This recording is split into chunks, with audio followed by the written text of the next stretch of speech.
welcome to the edutainment stage here at your Washington, D.C. Auto Show. They call me Eddie with a Y. I am so excited to talk to you today about a technology I'm super excited about. Have you heard about hydrogen fuel cell technology? No? Well, what it does is it utilizes hydrogen gas to produce electricity with an electrochemical reaction, and the byproduct, electricity, water, and heat. So just to go into a little more detail about it, we've known about fuel cell technology from what I understand since about the 1800s. So this is not necessarily a new technology. I remember I'm from a small town called Detroit, Michigan. We actually had someone who was working on this technology out there. When I was an engineering student at the University of Michigan, we had a vehicle that could go about 10 miles, and we were really excited about that. So currently on the market, there are several vehicles. Honda has a vehicle called the Clarity. Toyota has a vehicle called the Mirai, and at Hyundai, there is a vehicle called the Nexo. Originally, they had retrofitted a vehicle called the Tucson with this technology. Currently, it can go up to about 380 miles on a full tank. Now, some of the advantages of the hydrogen fuel cell technology is it allows you to fill up the vehicle in just 5 minutes, which is fantastic when you compare it to traditional electric vehicles. Another advantage of the hydrogen fuel cell technology is that in cold weather, it maintains its range. It's not reduced. Whereas with the battery, you have to heat up the battery in order for it to be able to perform properly in cold weather. Other things that I really appreciate about the technology is, of course, hydrogen is one of the most abundant elements in the universe. So this is something that is really great. Now, a lot of people ask me when I'm talking about this, okay, where does the hydrogen come from? Well, what I know, there are two main ways that we extract hydrogen for this vehicle. That's through electrolysis, and the second is from natural gas. Now, natural gas can be problematic because it can release carbon. But they are working on ways to extract hydrogen with carbon capture. So with that carbon capture, we can use that carbon to make carbon fiber, wrap the aluminum tanks that we have that hold the hydrogen, which is really cool. The other is electrolysis. And when you couple that with renewable energies like your solar panels, like your geothermal, like your wind energy, we can create electricity to separate the hydrogen from the water. So we can use the hydrogen to fuel our vehicles and feed the oxygen to our football players. It's a win-win situation. Once the hydrogen is in the vehicle, what we do is store it at about 10,000 PSI. Now, to give you perspective, a twin turbo is about 2,200 PSI. So this is really, really powerful stuff. It goes through what's called a fuel cell. The fuel cell in the center has a proton exchange membrane.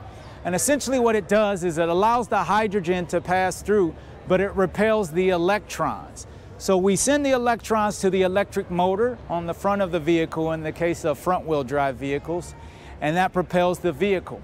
On the opposite side of the fuel cell stack, we're introducing oxygen from the air intake, very similar to an internal combustion engine. The electron is then compelled to go to the other side of the stack, so you got your anode, your cathode, just like in a traditional battery. In this sense, the current is created from the moving electrons from the hydrogen. It loves combining the hydrogen with the oxygen, so it completes the circuit, meets up, produces water, the electricity propelled the vehicle, and then there is a little heat as well. The water comes out of the tailpipe.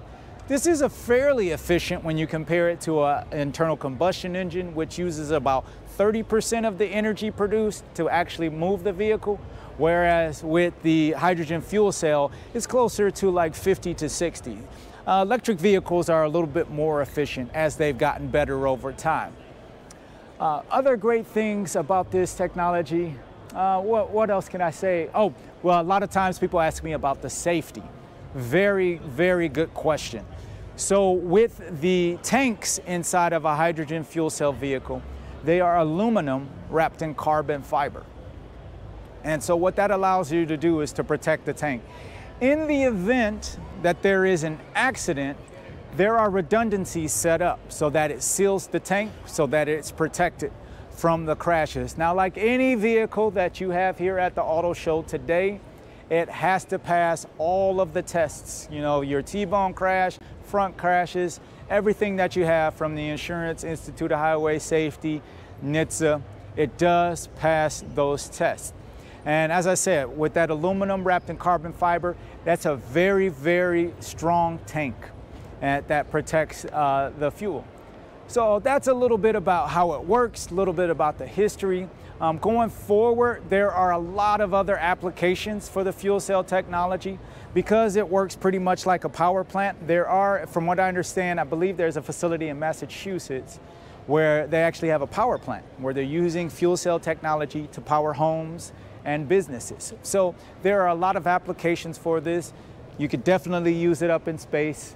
It's just, I think, a wonderful technology, and I'm excited to see how it expands over the next few years.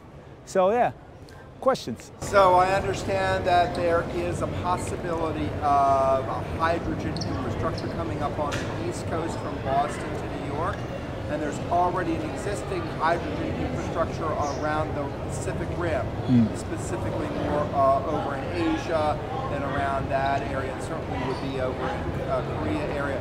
Is that true? What's the story on the infrastructure? Excellent question. Excellent question. So currently, the largest infrastructure that we have in the United States is in California. I have read and heard about the infrastructure being built on the East Coast. The way I know Hyundai has handled it in the past is if you live near a hydrogen station, you're able to lease the vehicle. And as the network grows, it allows them to sell the vehicle in the area.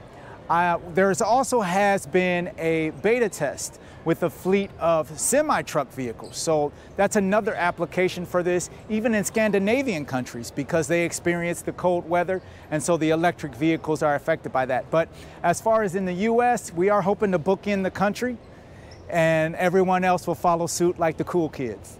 And I also understand in California, a year or so ago, there were 2 hydrogen plants, I believe, and one of them had gone down, which caused shortages. Many of the hydrogen-powered vehicles were having problems. The owners were having trouble getting fuel. Yeah, actually getting fuel. Yeah, delivery is a challenge. That is a great challenge, and that's what a lot of the folks who are naysayers to this technology will definitely bring that to the forefront. The exciting thing is the natural gas pipeline that we already have as an infrastructure could also support this as well. So there is a lot we can do. There's a lot of work.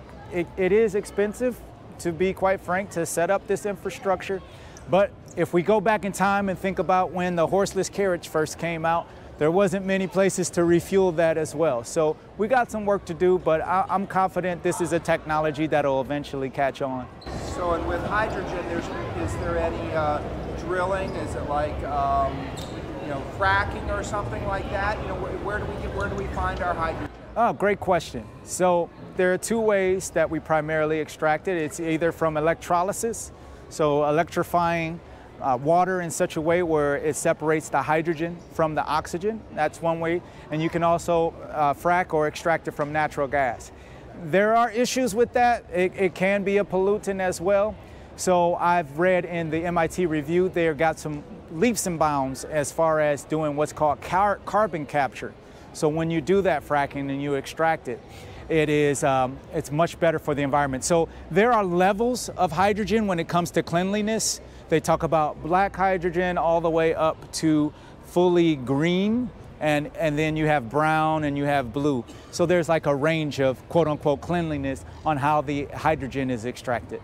So when the hydrogen comes from water, is it seawater, wastewater, gray water from waste centers, water from wells, water from rivers? Where does what water do they use? That's an excellent question. Yeah, the quality of water, you do have to have filtered water. It can't be seawater because that is problematic. You have to extract the saline element of it in order to do the electrolysis process. So it does have to be more or less pure water to make this happen. Now the other element of it too is, if you're not using renewable energy for that electrolysis, the big question is, okay, now where is that electricity coming from?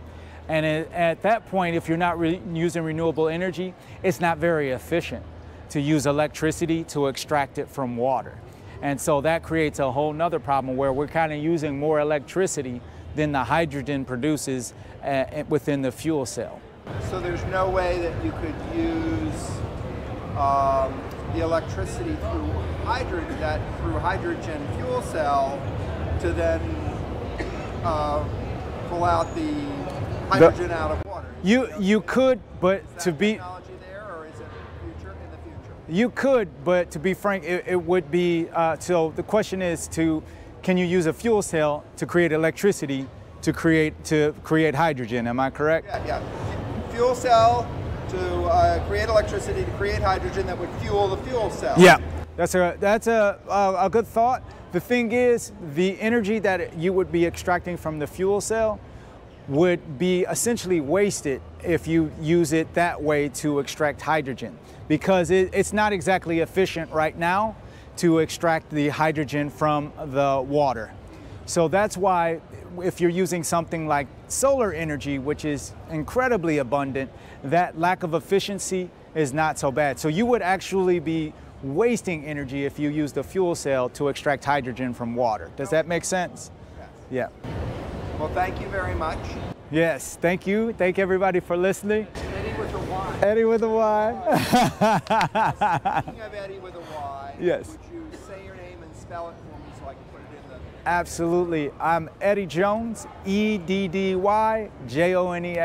from Detroit, Michigan. Detroit, Michigan. Okay, and why the Y? Why the Y? Why the Y? Excellent question. Is it an Eddie family thing? It's an inside joke in my family. So my middle name is Allen, but my mother spelled it A-L-Y-N. Okay. So when when people call me Eddie, I say Eddie with a Y because I have a Y in my name. Well, there's an Allen with a Y in my family. Oh, there you go. Cool. Small world. But yeah, yes. I think it's an old way of spelling It is. Yeah. It might be a Gaelic way, if I'm not mistaken. Yeah. So how long has your family been in Detroit? So let's hear some, even though we're still on mic, let's hear some Detroit stories. Oh, yeah, absolutely. So Detroit. Well, my family came up to Detroit for the auto industry. Right. As many did. Like most families from the South. My family primarily came from Mississippi on my mom's side, and then Birmingham, Alabama on my grandfather's side. So So they come up from an industry. So my grandfather actually built Ford for 30 years, built Fords. I still have cousins who work on various third-party parts. Hey, Bruce. Third-party parts for manufacturers there. But we primarily, you as well, my friend. We primarily export mortgages now. Fed into the Motown. So I'm trying to see if you have any. I want to see if you have any music in your background. Oh no, me personally, I do not. My so I actually come from professional clowns, believe it or not. No, I know.